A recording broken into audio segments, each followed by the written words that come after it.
প্রায় 1 বছর পর বাবার মা এসে আমার বাড়িতে, তাই সন্ধেবেলা যখন চা বানাচ্ছিলাম বাবাকে গিয়ে একটু জিজ্ঞেস করলাম, কি হলো বাবা, চায়ের সাথে কিছু খাবে নাকি?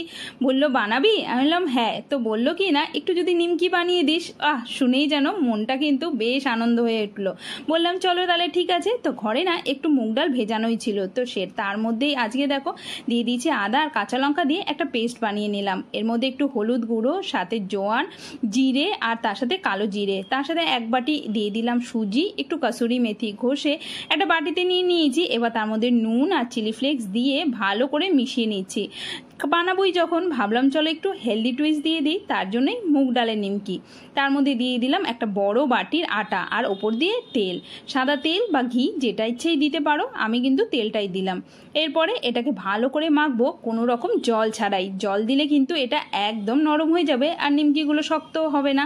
তো দেখো এটা রেখে দিয়েছি। এবার একটা বাটিতে তেল নিয়ে তার মধ্যে একটু আটা দিয়ে দিলাম, দিয়ে নিয়ে একটা স্লারির মতন বানিয়ে নিয়েছি। আর ততক্ষণে আটাটা কিন্তু আর একটু নরম হয়ে গেছে। এটাকে কিন্তু এবার ঝটপট বানিয়ে নিতে হবে, তাই বড় বড় একটু গোলা নিয়ে নিলাম আর গোলাটাকে একটা বড় বেলনার মধ্যে দিয়ে দেব আর একটুখানি আটা ছড়িয়ে একটু বড় সাইজ করেই কিন্তু বেলবো। ছোট হয়ে গেলে তাহলে বারবার করতে হবে, বড় হলে একবারেই হয়ে যাবে।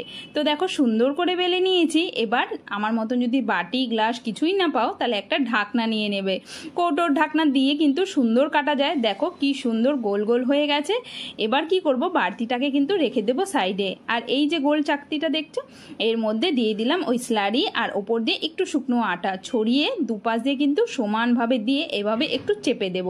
তার সাথে নিমকি যখন বানাবো ওই ভাবলাম চলো নিমকির শেপে যদি না বানাই তাহলে যদি আবার বাবা বলে এটা কি বানালি, তাই একটুখানি নিমকিও কেটে নিয়েছি। সবটাই রেডি করে নিলাম একসাথে। এবার কড়াইতে তেল দিয়ে দিয়েছি গরম হতেই মিডিয়াম আঁচে দিয়ে দিলাম প্রথমে এই যে দেখতে পাচ্ছ সুন্দর ডিজাইন করা নিমকি। আর গরম গরম চায়ের সাথে দিতেই বাবার মুখে কিন্তু একটা দারুণ হাসি ফুটেছে।